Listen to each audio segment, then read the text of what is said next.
मेरा क्लिनिक सरदार पटेल चौक में है। मैं मेरठ से हूँ। 3 साल पहले मेरी शादी हुई है। डॉक्टरी का काम अच्छा चल रहा था, इसलिए पैसों की कोई कमी नहीं थी, पर शांत जगह पर रहना चाहता था, इसलिए शहर से थोड़ी दूर घर लिया था। सुबह शाम आधा आधा घंटा ड्राइव करके घर आना जाना होता था।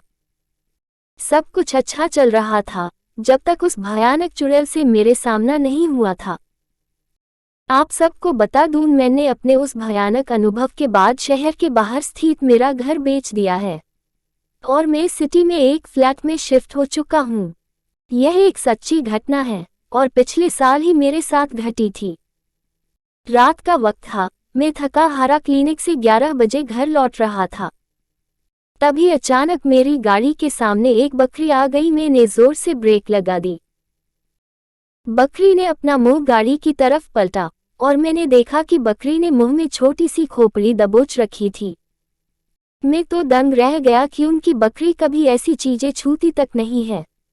मैंने रिवर्स गियर लगाया और पीछे गाड़ी भगाई। वह बकरी धीरे धीरे बड़ी होने लगी और मेरी रिवर्स में पीछे भागती कार की ओर भागने लगी। डर के मारे में बावला हो गया और बच्चों की तरह चीखने लगा। तकरीबन 70 मीटर तक मेरे पीछे भागने के बाद वह बड़ी हुई बकरी ने चुड़ैल का रूप लिया और फिर से मेरी ओर दौड़ने लगी।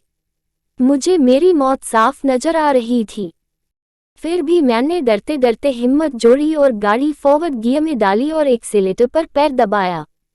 सोचा कि उसे कुचलते हुए आगे निकल जाऊं। यह मेरा जान बचाने के लिए मरनांत प्रयास था।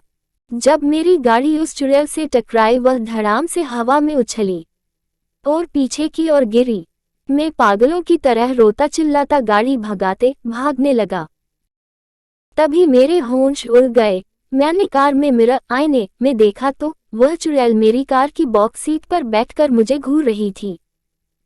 अब मेरी आवाज निकलनी भी बंद हो चुकी थी और बस में कांपता हुआ गाड़ी चलाए जा रहा था और आने वाली भयानक मौत का इंतजार कर रहा था। तभी वह चुड़ैल पिछली सीट से गायब होकर मेरे बगल वाली सीट पर बैठ गई।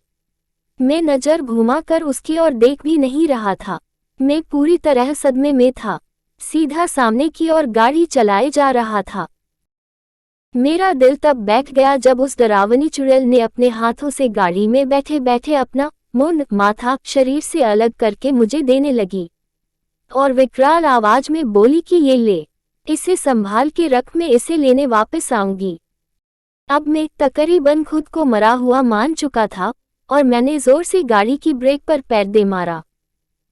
गाड़ी पूरी तरह घूम गई और गाड़ी का दरवाजा खोलकर मैं पागल जानवरों की तरह भागने लगा। वह मेरे पीछे आ रही है कि नहीं, ये देखना भी मैंने जरूरी नहीं समझा। 1 आध किलोमीटर तक दौड़ लगाई तो गला सूख गया और अचानक ठोकर खाकर मैं रोड पर ही धड़ाम से गिर पड़ा। सुबह में जब मेरी आंख खुली तो देखा कि मैं अपनी गाड़ी के अंदर था और उसी रोड के किनारे मेरी गाड़ी पार्क की हुई थी और रोड पर लोगों की आवाजाही शुरू हो चुकी थी। रात में मेरे साथ क्या हुआ अगर मैं किसी से घर पर कहता तो घर के लोग शायद मेरे पर हंस देते। मुझे लगा कि अपना भयानक अनुभव मुझे सबके साथ बांटना चाहिए, इसीलिए अपना ये बुरा अनुभव मैं इंडियन घोस्ट स्टोरीज कॉम को लिखकर भेज रहा हूँ। मेरी भगवान से यही दुआ है कि अब कभी उस चुड़ैल से मेरा सामना ना कभी हो।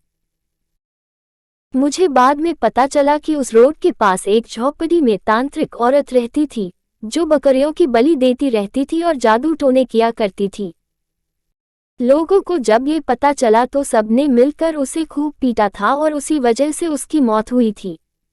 तब से वह चुड़ैल बनकर उस हाईवे पर भटक रही है।